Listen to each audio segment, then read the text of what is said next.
Hi, how you doing? It's Frank Gucciardo, Executive Director here at orderplans.com, a division of PKAD Architecture and Design, and welcome back to Talking Shop in the Shop. And it's a beautiful July, sunny summer. We thought we'd come on location here, and so we're outside today, and we're talking with Heather Sanderson of HLS Expediting and Brad Siegel of the Siegel Law Firm. So it's good to have you both on. Good to be here. Yeah, and so why don't we, maybe we just, we'll talk a little bit to our viewers and just tell them a little bit about, why don't you just talk, maybe Brad, a little bit about the Siegel firm.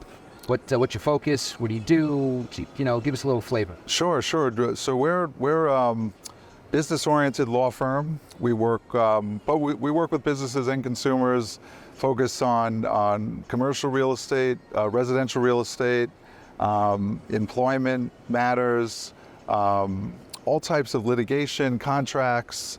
We're in every court.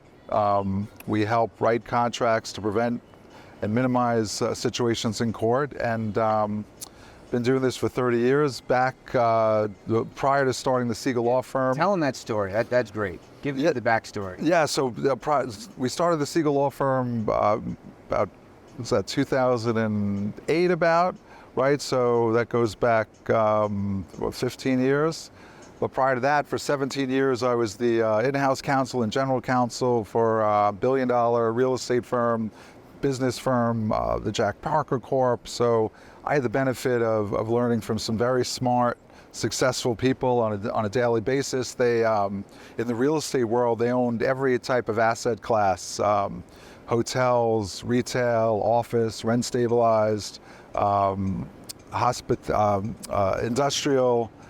They developed condos and new construction rentals. So I was very fortunate. They had over 150 different types of entities. And you were the only attorney there? And there was a couple other attorneys that helped out, but I was fortunate to have that experience, and it was great. And the owners were great mentors on business. So part of what I like to do in our firm is bring that business practical advice, right? A sort of a return on investment approach, that if you're involved with a contract or litigation, that there's really a return on your investment, right? Sometimes you're in situations, you're a defendant in a lawsuit, and we want to find the best way to minimize the damages and the costs and expenses.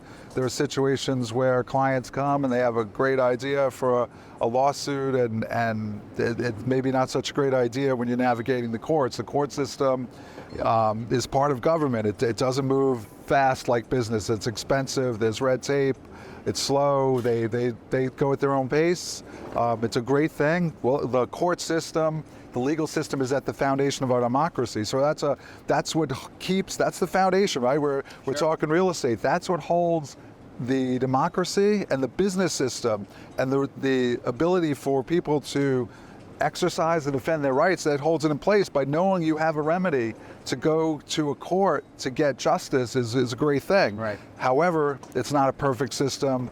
It's an uncertain place. A place for certainty is through settlements, agreements, business partnerships, and working that out. Now, where we're human beings, where we make mistakes, people do things for the wrong reasons, sometimes to save money. That could sometimes cost them a lot more than they're trying to save. So, pleasure to be here. Yeah. I love to talk shop with you guys, and Yeah, looking no, and forward I got to to it. tell you, Brad, just to to let the viewers know at home too. I joined we're both part of a tip networking group, and we had in a previous episode, we had sort of the real estate transaction team members, all around it. And the first meeting I came to, I heard you speak, and I said, this is a sharp man. And I said, if he's going to take his time in the morning to be here, there's got to be value. So, it comes out of you right away. I love the fact that you were mentored first in a very broad, Thank you. a broad area of practice, and then had the gumption to go out on your own. So, and then you introduced me to Heather, right? And so, and I said, and this is the truth. if Brad's introducing me to somebody, she's gonna be quality. Like, I just knew it, that she was gonna be great. And so you're comfortable. Yes, No, yes. She did not disappoint. Yeah, Heather was well recommended, but when I first met her from a real estate attorney that I trusted, used her all the time, and I knew how things work, right? You want to get it done, right? You could do it your own way, or you could do it the way that's going to get it done, and that's what Heather does. She knows how to navigate the system in terms of permits and building, anything related to towns and buildings and violations and very hard approvals. to find a diligent expediter. It's very hard. Yeah, and trusted. And trusted. I could tell you there were other expediters recommended to me, and they just didn't come through. So I can't even remember their names, but I remember Heather's name because she comes through. That's right. That's right. And so big kudos to you. Thank you. Drum roll. So Heather, tell us a little bit about maybe what you do, HLS. Give us a little snapshot into your world. I handle the permit process. I don't like the name Expediting because everybody thinks it means it can get done fast. Correct. And I wish at some point I had changed that name, but that's how I'm known. Correct. I can't control the towns. Correct. They will get done faster than if the homeowner did it. True. Or if the business owner I know did it. where to get it and where Correct. to take it and how to get that stuff done, Right. but I'm still at the town's mercy. Right. You know, I can't make the plan examiners review things and Right. whatever, but I can go there, I can do the research that's needed to know what we need. Right. And then I work with people like you who then need to do the plans, and we coordinate that together. Right. But there has been instances, right, where I've called you and said, "Hey, Heather, I have a maintain project in Albertson, and they're in town of North Hempstead, and this is the problem. Oh, Frank, I have an appointment this Friday. Let me see if I could slip it in." Right. Exactly. Now that client benefited from your being in the space. Otherwise, probably would have been another 3 weeks before they could have got in, because at that point they were like running 3 weeks on getting appointments set. Correct. So that was helpful that I was already going, so I could get. Correct. You know, the town is usually pretty accommodating that way too. right. To say, okay, we know you pretty quick. You can. And your things are already, I would imagine, if they see your name and you have a submission, they know. They may go through, right? 5 or 6 files as, is an HLS project. This we put together. I can get one off my list fast and pull you out. Yeah, but like in those circumstances, most of that stuff's filed online now. So that's kind of, if there's a quick review up front and then it's going to a plan examiner. Right. The appointments are for when we're doing research. Right. So we need to make an appointment to get in there, because nothing else is really done in person at North Hempstead anymore. Right. So we make an appointment to go to the records room to view the file and see what permits exist. Right. So that we know what we need to apply for. Right. And we have this, just yesterday I had a conversation with someone about, well, do I really need an expediter? Right. And you ask some questions. Well, how quickly how many trips do you personally want to make to Brookhaven? Right.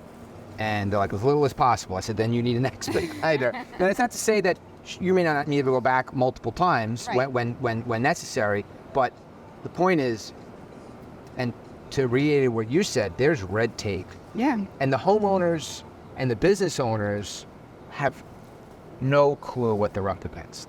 No, and look, the legal world, the world with the municipalities, very technical. Like a big part of what you see lawyers on TV doing, for example, is advocating, creative wisdom, communicating. But a big part of what we do is similar to what each of you do, which is it's very technical in nature. I'll often communicate with clients and say, look, it may look like words. You could speak well, you could read well, you could write, but this is very technical. Like there are some clients that may want to start their own lawsuit or write their own brief, and some that we've seen that do that or go down and try and do it on their own. And look, maybe they could, after many years in training, do some kind of job, but they usually get it wrong. They make it worse for themselves. They're probably frustrating whoever's reading. I know it works that way with judges and with the town, right? So that's why we have this training and this experience, and you want to build that rapport with the representatives of the towns and the villages and the county, because you want to get off on the right foot. And look, time is money, right? Like, so if you're not using your firms, Right. you're going to be losing time, losing credibility. That they may not trust, right? If someone does it on their own, they may not trust anything with their project. Right. Like they're gonna, I'm sure they're shaking their heads like, oh, this person doesn't know what they're doing. Right. Like, so how do you not Right. go to a professional, Sure. right? Right. And so, Still run into the red tape too. It's not always easy for us either. Right. It's not like we can just walk in and get anything done. But we know who we need to contact to try to get things done. And if we need help, we need help. We have to call people and say, we need help getting this done. right. We know the people to contact to do that. Right. So a lot of our episodes, here on the podcast has been really focused on the residential transaction space, right? Anything kind of to do with that. But I thought maybe today we might just flip a little, maybe talk a little bit about the residential, case study or something. But maybe we could talk a little bit about some commercial applications. A business owner is going to take risk and invest money and sign leases and then start transacting, and they're going to come into a development and set up shop and hang a shingle, and they want to turn a profit. But there's a lot that happens between the concept and execution. That's right. Execution is, everybody in their field can execute, but it's getting to the point of execution that is difficult. Yeah, that's So why don't we talk a little bit about landlord-tenant? That's kind of in your space. Why don't we talk about, someone coming in as, they're going to come into a new space and they're going to transact. They want to transact business. yeah. So What are the pitfalls, some of the things they want to, give the viewers, to maybe have an investor out here, a business guy, give them some nuggets. Yeah, look. If you're a store owner, right, retail space, for example, and you're going to open your store, right? It's about, presumably, you want to get that open as fast as possible. That's how you make money, right? Paying rent should be a small percentage of your revenue, right? So you want to get that open. It starts with a commercial lease, but I advise clients early on. If you've got this space, we're going to negotiate the lease. That's a negotiation. There's different factors that weigh in as to what terms you're going to be able to convince the landlord, if you're a tenant, to get in your favor. However, I tell them right up front, I'm like, look, this is a typical retail space, right?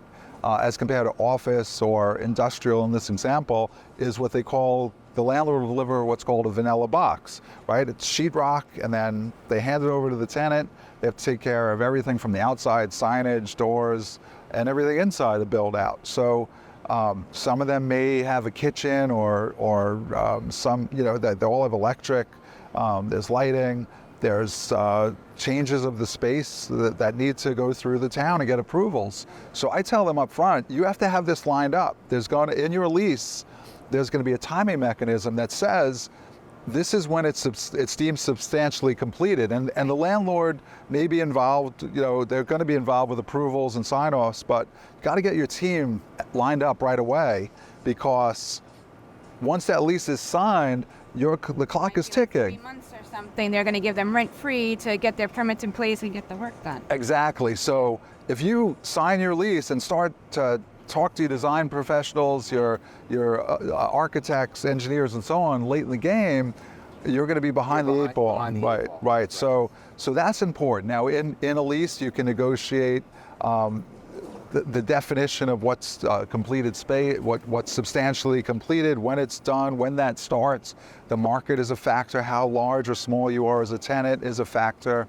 But you want to as you're meeting with a lawyer like myself, you want to be meeting with your design and professional team, your architects. Right. So right now we have a gentleman coming out of the city, and he's looking at a property in Rockville Center. He wants to convert it to some karaoke bar. And he wants to use the basement, but he hasn't signed the lease yet. And his attorney, and that's, you're not on this one, but his attorney said, and in conjunction with us, hey, you better make sure that you can actually conduct this kind of business in this building, right? I mean, this happens all the time, right? Yeah. Maybe, Heather, why don't you maybe speak to that point about change of use or change of tenants, and what does that look like? Yeah, when a tenant moves out, it depends what the use was prior. It could have been retail use, it could have been a restaurant, it could have been many different things. Right. Then, depending on what they want to come in and do, the town may or may not allow it, or you may need a change of use, which Right. may mean going to the Board of Appeals also. You Right. may have to deal with the parking issues depending on your Right. So right there, land on that one for a second. The demand of the category of, converting a restaurant to a church. Right. Right. We've got a change in demand and a Right. change of. So maybe speak to that point. Like, what does that mean? Why is that important to an owner? Well, again, it depends. Is this just a location on a street? It's just like in a storefront thing, so there's not a lot of parking. Is it in a big shopping center? Does it have its own parking lot? Because depending on now how many people are going to be using this, they have to be able to, you have to give parking calculations to be able to provide ample parking Right. for them. And if it's not there, let's say it's a limited spot, what is that? What will that bring to the surface? What will they have to transact? Well, they would definitely have to go to the Board of Appeals if they're not going to comply with the parking. And Right. it's up to the board whether or not they'll approve it. If Right. they think, they might be able to try to borrow parking, have something in writing if they can borrow parking from someone else, if they're providing some street parking or... So this is really tough because they signed the lease, they got 90 days maybe of rent-free, but Right. I'm sure if we were going to, let's say, parking, relief from parking requirements in Oyster Bay or North Hempstead, is that a 2-week transaction? No, and actually I'm doing one right now. Okay, My perfect. client bought a building and to use as warehouse space. Right. For bakery, actually. And the front is an architect's office, and then he has the full back. But he needs the room. Right now it's a one-way in. It's a narrow driveway, and he needs to have 2 ways out, and there's parking on that now. So we had to apply for parking to remove the parking in the driveway and expand the parking in the front. Right. But now we're using up the setbacks that we're supposed to have. Right. To do that. So we had to go, we had to go for site plan review, and which led to environmental review and everything else. So it's been a very long process. Tell us time. From a professional who knows the ins and outs, it's not the home. This is as streamlined as it's going to get. How much time? Probably looking at a year Oh boy. to get some of this stuff done.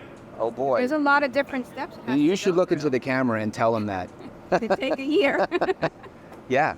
So this is a serious, right? Yeah, look. So first, looking at zoning, right? Is the space zoned for what you want to do, and then for your particular use, right?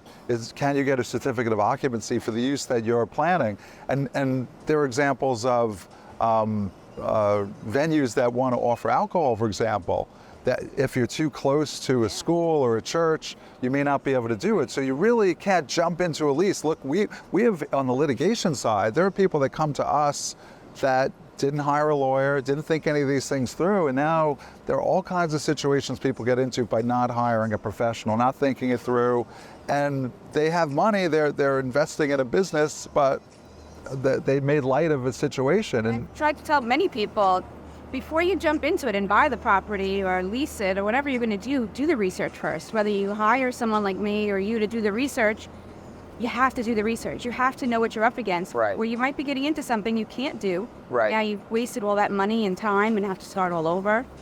So you have to do your research ahead of time to make sure that it's something that can be done. That's viable, because otherwise you're in for a bad deal. Yeah. yeah, and some of them result in lawsuits, and that could be a black endless hole of spending money and uncertainty, and so you have a few different factors that could really hurt your business plan. You may have a great idea. I want to do whatever it is at this particular building, and I buy it, and then you find out whether it's a parking issue, it's a use issue, alcohol, it's whatever you had in mind.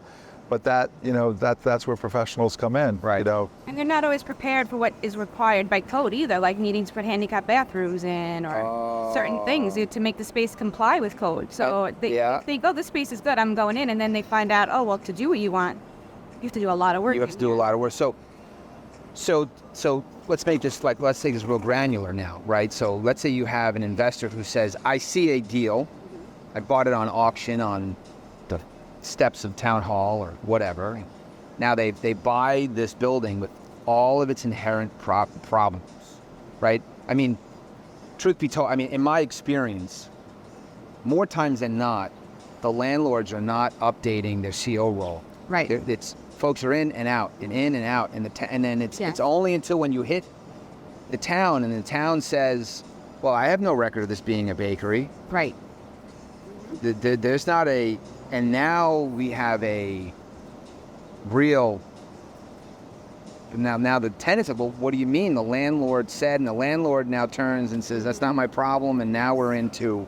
Yeah, you get right? into litigation, and then you could have, in the landlord-tenant area, right, a landlord evicting a tenant who's not making money, for example. They rented it out, and they can't get their use, and they're pointing fingers, and they may have a lease agreement or that's ambiguous, or they have an agreement that's is one-sided and the tenant didn't understand it, or some ambiguity. But right. once you're in court, you're spending money, it's uncertain, and it just gets worse, right? Because everyone should be in business. That's their plan. They go, yeah, transact, execute, right, and then see the revenues flow. Maybe it takes a while to stabilize, but that's, get on that normal track. Right.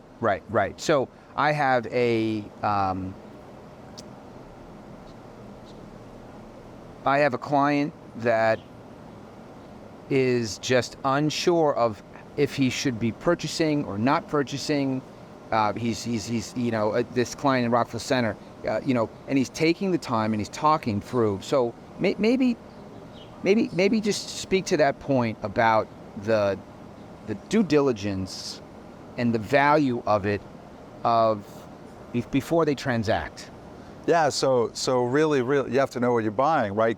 Is it zoned for what you want to use it for? Is it, right, we have industrial zoning, we have retail, we have office, we have residential.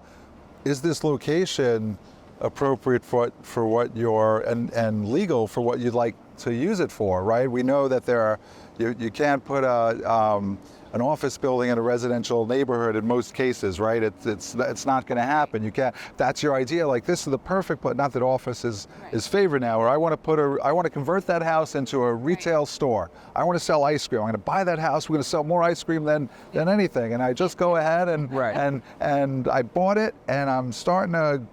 I don't talk to anyone, and I have contractors, and the contractors just do whatever I say, and we put it up, and if you get that far, you're in trouble. Right. Not to mention, you have to look in a more typical situation. So that's like speaks to zoning, but you have to check out environmental. Right, there are responsibilities. I know of situations where people have bought buildings or leased, and now they're responsible for an environmental situation from a neighbor. So that's another one. Tanks or bad deal. So let's talk about the client that is a tenant. They have some violations. Code enforcement has been down. And they turn and they come to you and they say, I have a set of old plans. Just take this to the building department. Yeah. What do you think about that? So is that viable? It depends on the situation. So depending on what the tenant was before, they're still going to need some sort of new plans regardless, because even if those plans show the existing conditions are exactly the same, they need to file for their own tenancy. So the plans need to reflect their name on them and everything else. And I had a laundry list of violations. Parking and outdoor, storage and health and safety issues with mechanical slide deadbolts on emergency exits and all sorts of crazy things. Yeah. Client comes and says, but I have a set of, well, why do I need you, Frank? Why do I need, I had these plans from 1972. Yeah. No, and those aren't going to show that they comply with today's requirements, with New York State code. Right. So sometimes they have some drawings on site, and I get it, I don't want to spend money unnecessarily. Right. But are these unnecessary expenses? No, I mean, I wouldn't tell anybody to do plans or anything if they didn't need to. And there's times I tell people they might not need me. If it's something really simple, I say, what you have to do is call an inspector and get this closed. Things like that. But even with plans, if they have plans and maybe they've had plans done for something, even if it's residential, they might have had plans done and never followed through. So now, we can use them for something like that. But typically, you're going to probably need the plans updated at least to reflect existing conditions for that space. Right, and if there's a violation, then there needs to be some kind of mitigative measure that says, we're going to do this, right? And you can't write those Walls on. might even need to be removed, doorways might need to be opened up wider. There's could be so many different things that are going to need to be shown. Correct. And, okay, so I think the take-home message is do your due diligence, have someone competent that could protect your downside, risk management, right? You're risk management. Yeah, right? yeah. And then have the folks in the field that can transact and navigate the bureaucracy. And look, violations, code violations are criminal violations. The government. Oh yeah, that's a great segue. So right, they make you actually get arraigned if you're appearing in the court, right? And that's under what? Let's pick an example. Under what? So you have a violation, even residential use, right? You did get you get a violation from the town. You get in certain situations you're going to get an appearance ticket, and the reason for that is that they don't want it to just be a monetary fix. Somebody could say, "Oh, I'll get a violation, and I'll pay the fine." No, it has consequences. If you ignore it, you can, there's serious repercussions. They issue a warrant for your arrest if you don't show up, right? Yes. So that, and that's because these are safety issues and health issues. We actually have a situation, someone had come to us not too long ago. They bought an investment property on the water, residential, on the South Shore, and they came to us because they had an insurance claim, and they need what's called an examination under oath, a pipe burst. But what came out of this initial consultation was behind the walls, when the water did its damage, they saw that the nothing was to code. There were like 2x4s holding up where you needed like a solid structural beam. They said, wow, thank God this leak and flood occurred, because this whole third floor was so flimsy that no one could tell. So in residential real estate, it's a caveat emptor, buyer beware. However, if it's hidden by the seller, then that's a fraud, and that's an actionable claim. So it does show you that in certain situations, devious people are out there. They're all about the dollar. They're selling. This property was $1 million property, right? And now, what do? Right? It's certainly a potential lawsuit against the seller. Does the seller still have the money that they paid them? Right? You never know in a lawsuit. Where is it? Is it gone? But it's those kind of problems. So now, if the town sees it and issues violations, those now become their problem if they become aware. Not that they're going to become aware that fast in that situation, but they may. The violation doesn't go away because its owner transaction occurs. No, it's with the life property. history of the building. Yeah. Yes, right. So they're concerned with, like I live in an original 1964. I'm the second owner, and there will be a third owner, and a fourth, and a fifth, right? So the town is concerned with the structural integrity of the building, Right. for the life history of the building. that's right. So on a purchase and sale transaction, a prudent purchaser will do a title search, and as part of that, a search of violations and certificates of occupancy, and check to make sure. Look at a survey, check that everything was done and approved.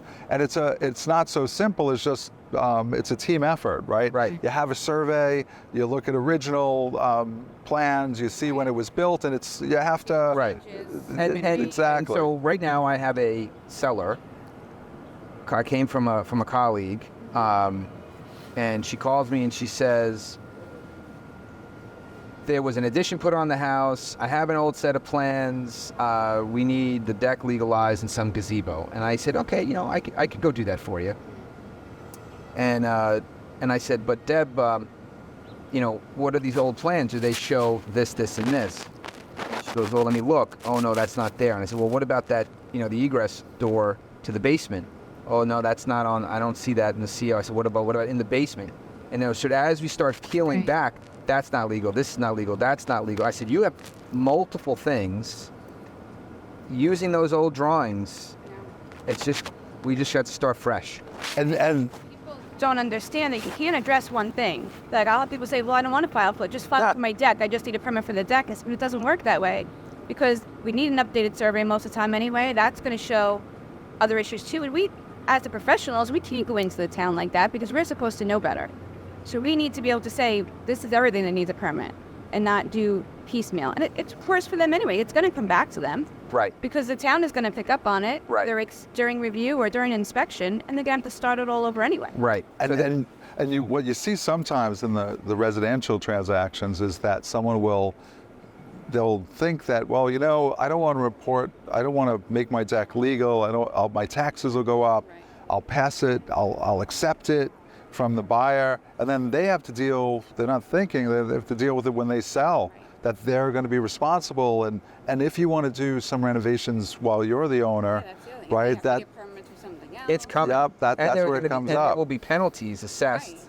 But I didn't do it, or I bought it like this. Everybody says, I bought it put like this. It doesn't matter. And you own the problem now, unfortunately. You own the life history of the building. They want it. The life and safety issue Yes. is really what they're really after, right? Yes. The basement apartments, especially that pools. they're chopped up, and there's five bedrooms downstairs, It's a fire hazard. and there's no egress. Yeah, safety issues, right? Even rabbits and squirrels have two ways to get out. Right. They dig a hole, they have another way out. So why wouldn't that be the case in a basement, right? Right. You need People that would you want to sleep in this? What if there's a fire? How would you get out? You have to think about it that way. yeah. Safe. I wouldn't put my kids in something like that. Exactly, and it's the tip of the iceberg. I'm sure the towns look at it like this, right? Well, they didn't approve this. Well, what else didn't they do? And so often you see where construction and renovations are done, Right. and they don't bother to get it signed off on. No, because now you have, if God forbid let's say you don't have a clean CO, and now there's a fire or some damage, and you go to your homeowner's policy, and if the homeowner's policy doesn't, they may not cover it. That's right. That's right. They may not cover it. Oh, no. Yeah, I've been working on a project in Hicksville that they had so many violations on this house. There was a fire, and when the town actually came out, they boarded up and locked the doors and said nobody can go back in there because they had locks on the doors throughout the house because there was so many people living in there.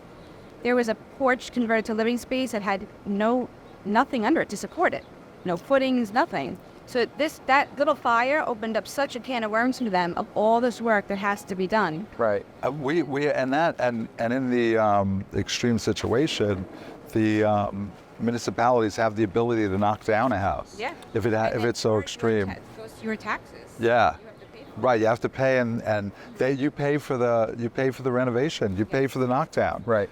So you get violations. You're incurring it. You could be locked out of your own house if it goes to the extreme. Right. So these aren't things to be trifled with, right? So we have a big investment.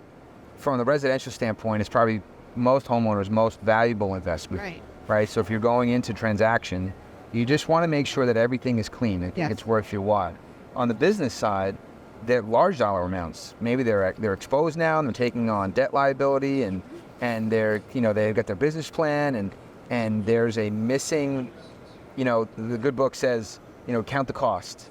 No king goes to war without knowing what he's up against. No one builds a tower without knowing, right? So the same thing applies here, right? Make it practical to know what you're up against up front. Because what if you are short on cash in the beginning on a purchase? These are fractional costs comparative to the transactional piece. Right. Yeah, as you said, right? You want a well-written, thought-out business plan, and you want to do it the right way, right? If you don't have enough money and you're going to cut corners, you're just making a bigger problem for yourself. You're going to end up with multiples of the expense you try to save. So I would recommend budgeting, speaking to the professionals, really seeing what your budget is going to be for things that you don't know. That's you don't want to hear it. Yeah. Because the ostrich approach. It's the best thing you can do. Yeah, the ostrich approach doesn't work. Right. Yeah. Yeah, that's right. Exactly. Right. So. Right. No ostrich approach. So, well, look, I think this was very valuable. I think for my, for our audience, if you're in a transaction, you're an investor, you're in the process of purchasing something, whether it's on a residential or in a commercial level, Brad, you've been dynamite, and you're who you recommended was fantastic. I can shut off when I send my clients over to you. So I hope there was value. Glad to have you both on. Maybe we'll come back another time. Until the next episode, thanks for spending some time with us talking shop in the shop. Thanks for having us. Thank you.